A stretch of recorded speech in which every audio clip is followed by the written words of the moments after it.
Hi, I'm Arianna in Seattle. And I'm Peter in New York City. And welcome to Shelter.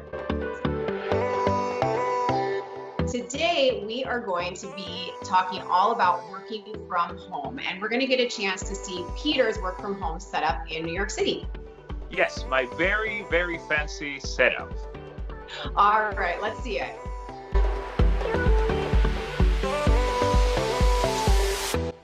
Oh, that's really cool. I love all the books. So Peter, can you give us some tips for working from home? So one of the things that I have noticed with me that has been very helpful is to designate in a specific area. And I'm working on my dining table next to a window. And so I have a lot of light and then I can look at the trees, which is very, very helpful. It keeps me motivated. It keeps me happy. It gives me a lot of energy.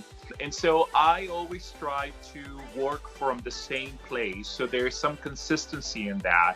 The other thing that I noticed that has been very helpful was to find a place where I work and only to use it for work.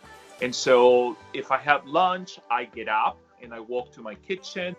If I'm going to take a phone call, then I go to the other side of the table, which is my conference room, and I take my phone calls from there. And then I go back to where my laptop is and I continue working. So for me, having those spaces, there are designated to doing specific things have been very, very careful. The other thing that I noticed with me was that keeping a schedule has been very good. So I get up at the same time as if I were to go to the office. I have my breakfast, I take a shower, and I might, obviously just wear a t-shirt and jeans and then go to my table and start my work. And at 1 o'clock, if possible, I stop and then I go to my kitchen and I get lunch.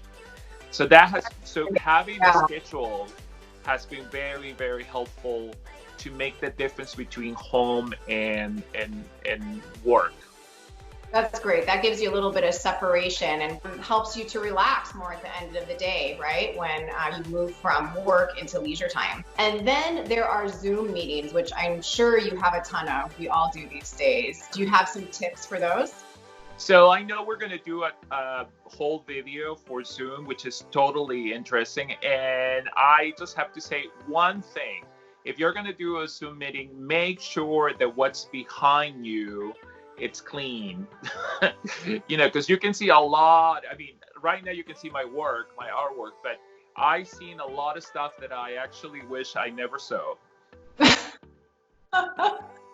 I second that, Peter. I second that, definitely. Well, thank you so much for watching, and be sure to follow us on Instagram at shelter.tv, and we look forward to seeing you next time. Bye. Bye.